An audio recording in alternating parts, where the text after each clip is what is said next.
all you beautiful young Arco musicians. I'm so happy to be speaking to you today and answering a few of your questions. So you've read my bio and I've checked out the Arco project on Instagram. And so even though the information is a little bit limited, I can tell that you have some really dedicated teachers and leaders making things happen on your side. And so I'm going to start out by saying just be grateful for that. I can tell by the opportunities that you have and the skills that you guys have that your teachers and leaders are doing a wonderful job. Also, thank you, Claudia, for making this happen. And also, I've seen that you guys have spoken to some legit people. Like I'm even like, why am I here? Like you all speaking to Leon Bosch and Abel and Lynn, my girl. Anyway, okay.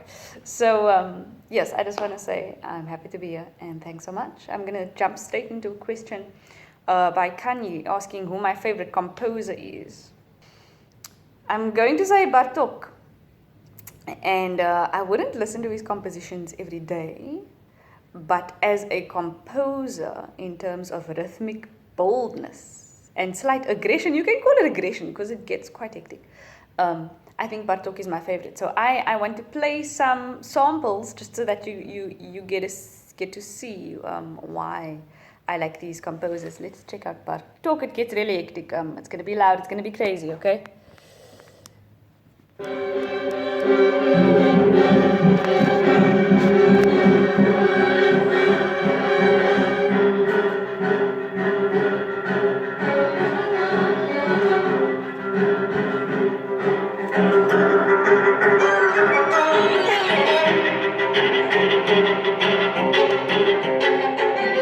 Okay, so you get what I'm saying with rhythmic aggression. So I'm moving on to, I think it's Mbali's question that says which other genres do you listen to?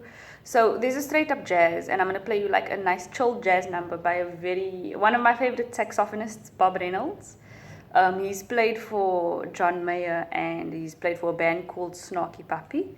And I just love them. So this is one of his songs that I really, really love. Very chilled intro.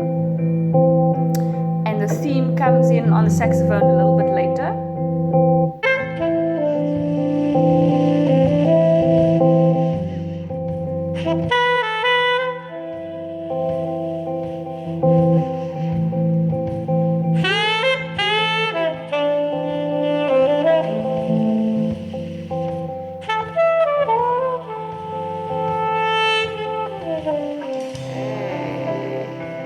I'm just going to fast forward to his solo later. You can just get a feel. Oh, this is a piano. Oh, this is a piano solo. I love this. Hold on.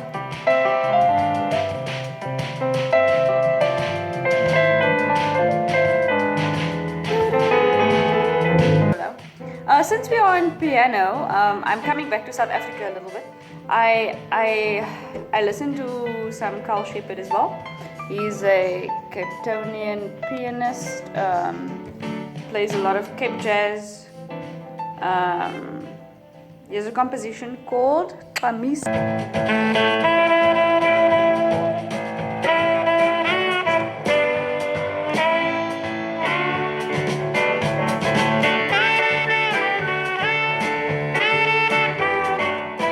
Like, we could listen all day, but let me save time. And this is the second last excerpt I'm gonna play. So you remember that I played Bartók string quartet and the rhythm was like legit, okay? So I want to find this composition. Just give me a moment to search for it. Okay, I found my composition and I was laughing a little bit now because I'm trying to pronounce everyone's names. Okay, so this album is called Not Our First Goat Rodeo. The musicians here are Yo-Yo Ma on cello, Stuart Duncan and Edgar Meyer on violin and double bass, and then we have Chris Thiel, it's Thile, okay? He plays mandolin, I think. Yes, okay, cool. So here's the first composition, and just like think about that rhythmic aggression that I loved in Bartók, and this is why this 2020 composition, like this is 2020. And it's just as awesome, okay? I love it.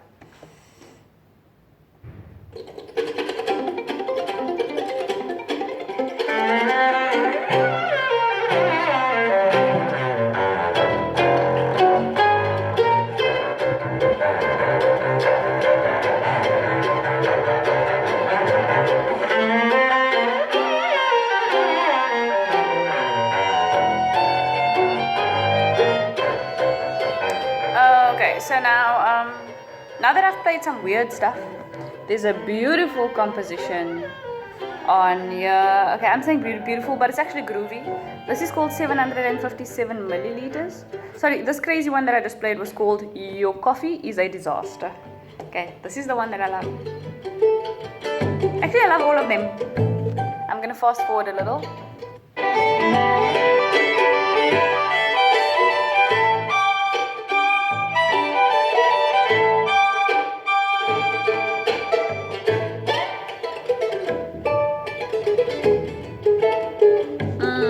You get the groove there.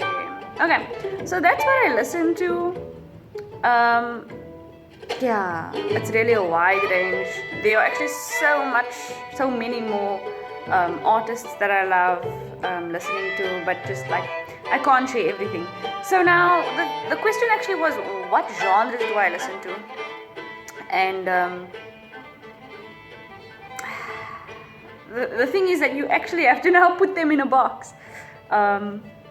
This one is rated classical on iTunes, and I'm like, When I first Goat Rodeo sounds a little bit country, and then there's a little bit of like blues groove, but then suddenly not. So yeah, it gets complicated when you try and name them. But jazz, neo soul. If you've heard of Seba Kaapstad, love. And yeah, contemporary. I also listen to some pop music, but like old school, like R&B. Yeah, I listen to everything. Okay, so I'm at work today. I want to show you guys a little bit of my classroom that doesn't look very presentable because there are no kids here. And there's really like no reason to pack all those chairs out or to get the drum set ready or anything like that. But yeah, this is basically the classroom. Sometimes I use this, sometimes I use the bigger class music room when I teach the grade 4 and 5 kids, the classes. But otherwise, like, this is my space, especially for now. Not all the teachers are in, so I get to use the space, which is great. I love it. Let me show you around the rest of my workspace. So when you leave my room, our little small music department looks like this. Mr. Van Respect teaches in there, teaches trumpet and other brass instruments. And so let's take a walk around. It's a very windy day though, just prepare your heart.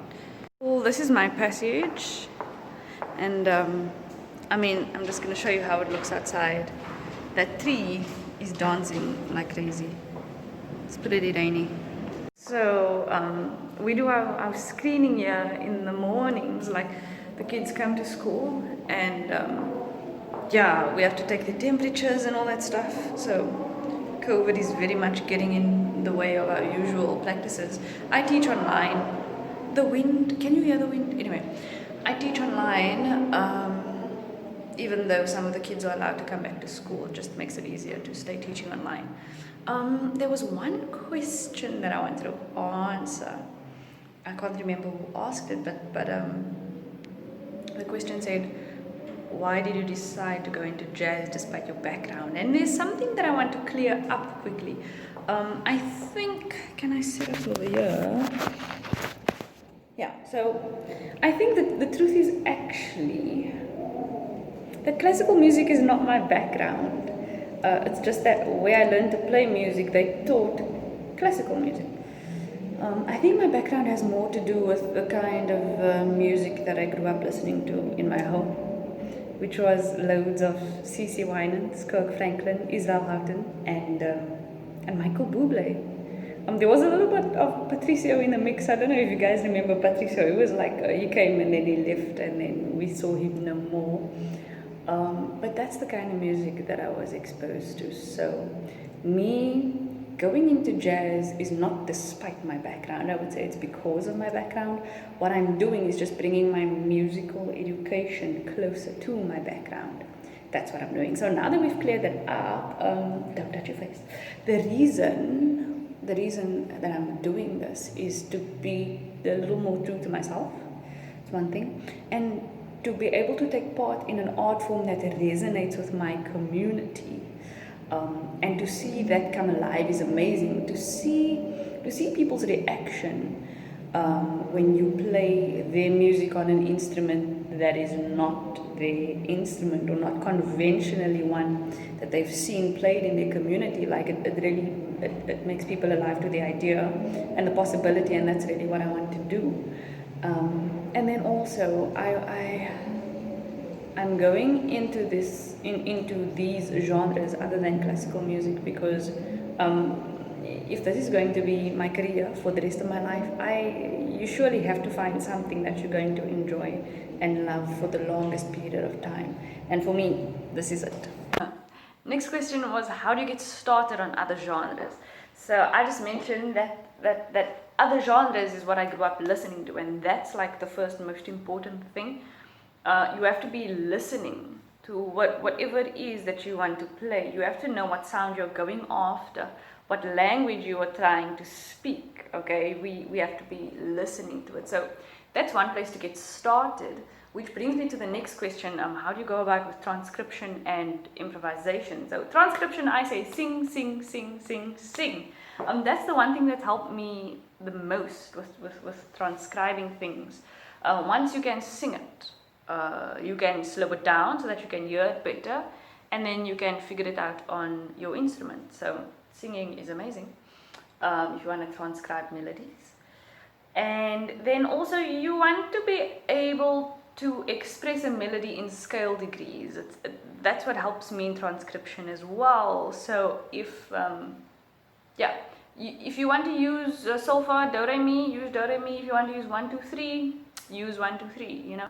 So the more you do it, the better you become. Okay, or the easier it gets. Whichever way you want to look at it. Improvisation. That adds a whole new dynamic. There has to be an awareness of the chord structure, the chord progression. So let's look at something that we all know, canon in D. A lot of us know the notes. We know we play, let me just get my we know we play, okay? But if you want to improvise over canon in D, you need to know the bass line and you need to know the chords that they imply. So D major, A major or A major 7, A dominant 7, B minor, F minor, G major, D major, G major, A major. Okay, and then you have to know how major and minor chords are created, and then you need to be able to play those notes. So I would suggest you first play them separately. Ba, ba, ba, ba. That was not the right notes. That was F sharp minor 7th. Then the next one will be G and D, back to G, and then A. So yeah, that's be aware of the chord progressions. That's going to help you improvise over that.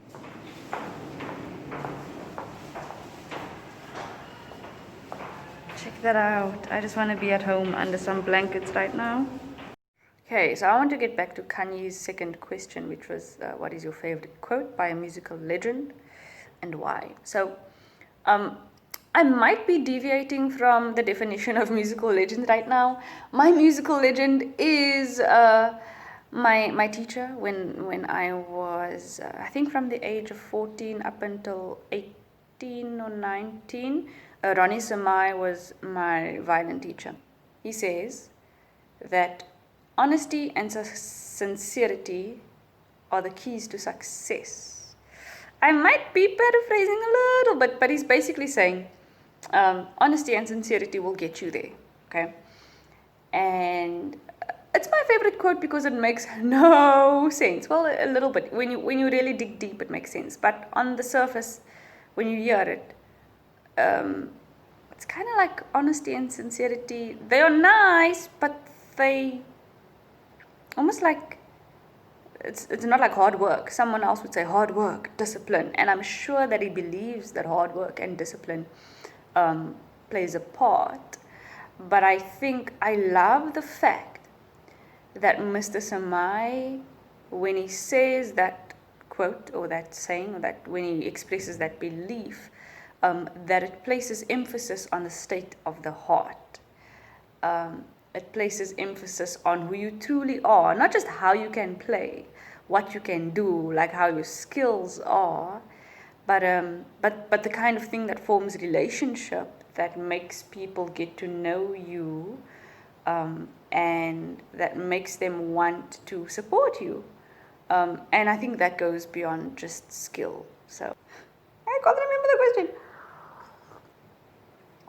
Toriso asked who inspired me to play, who or what inspired me to play the violin. So when I was younger, I was 10, my sister played the violin already, and I just wanted to do everything that my sister did. And then it was like just blindly following. But after a while, I really began to appreciate the efforts of everyone around me. My parents for making it happen, for me to learn the violin, and all the volunteer teachers at the community project where I learned. And for a long time, that was my driving force. That's possibly from the age of 14 to about 16. And then from there onwards, it was all internal motivation that inspired me to play, which brings me to Toriso's next question. Did you always know that you would be good or make violin your career? And so I think I knew from the age of 14. And I knew because I could just see how much there was to learn, the endless amount of skill there was to still acquire. And I think in a way that was kind of a challenge, because I saw it happening to other people in other countries. And I was like, I want to do that. I don't see it here in my community. I don't see it where I'm from, so I want to be that person. Lesedi asked, what advice do I have for people who are going to study music soon? Now, even though I've spent 4 years there, like I still don't know everything about the environment. In like any musical learning environment, I don't have a magic book of tips. I can only tell you what I'm grateful that I did, and I can tell you what I would have done differently. I'm not going to use the word regrets because I don't think they really are regrets. So I'm very happy that I kept my head down and I worked as hard as I possibly could. I think that I made a lot of progress if you consider where I started in first year, as opposed to where I ended in fourth year. So like a lot of skill, a lot of opening my mind to new ways of thinking. That's another thing. That's one of the best things about studying. You learn to think. It's amazing. Okay, so take advantage of that. Okay, you get to practice. It's basically it's your job to practice. Right now, as I'm working, I struggle for practice time. And so one thing that I would have appreciated more during my studies is just like the time that I have to practice. I can spend 3 hours a day easily, or I can find 3 hours a day to spend on practice easily. Right now, I have to fight for 2 hours. I have to fight for 1.5 hours because there are other things like making food and such nonsense, Anyway, so one thing that I would have done a little differently is perhaps formed more relationships. So this almost almost goes hand in hand with what I said previously, because I kept my head down and I was a pretty hard worker, but in that sense I missed out on the beauty of what is really life, relationships, the people around you. Everything else can disappear, but like the relationships, they last forever. So yeah, just balance. I guess that's what it all comes down to. Find a good balance, and I don't think that it's going to happen easily. You might have to lean more to the one side and then realize that you're a bit off balance, lean to the other side, realize that something has to change, and then eventually just like find the sweet spot of like doing the hard work, but also just valuing the relationships that you have with your friends, with your family, with your peers, and even like with lecturers. Just take some time. People are people. People are important. People are that's the real deal of what we have in this life. relationships. Njabulo, you asked how I structure my practice every day to stay in shape. So it really depends on either the song that I'm working on or the skill that I'm working on in that moment. But at the moment, I'm really trying to wrap my head around a certain chord progression. The chord progression is from a tune called Isn't She Lovely by Stevie Wonder, and it goes from B minor to E dominant 7 to A dominant 7 to D. So I first get to know the one chord in all its inversions, and so B minor 7 goes, that's a B minor 7 chord, and I play it from the lowest note possible in first position to the highest note possible in first position. That's what we call extended range.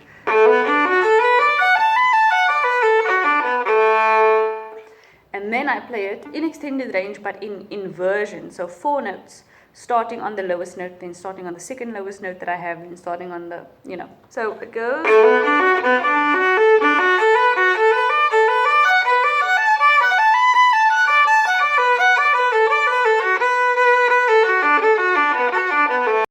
Ever.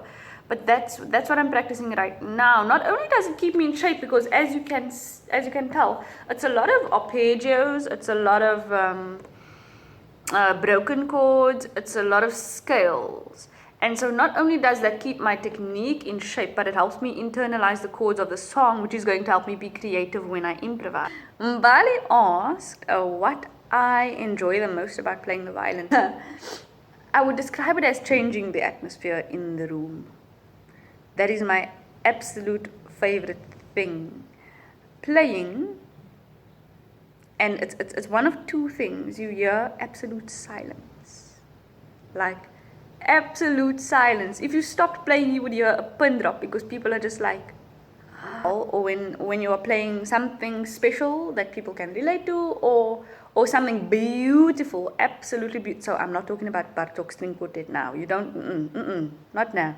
Now I'm talking about some Tchaikovsky, some like silence in the room.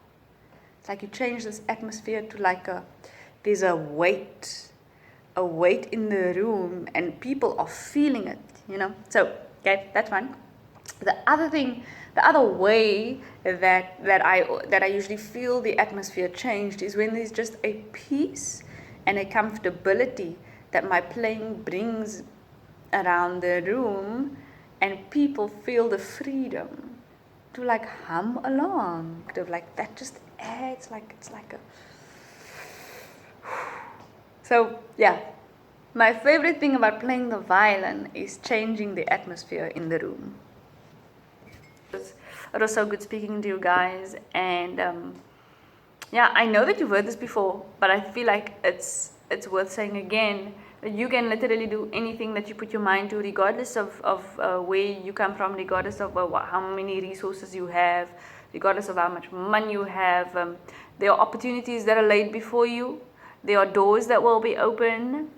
Take them, yeah, and go at it with all your heart. Okay, cool guys. Bye.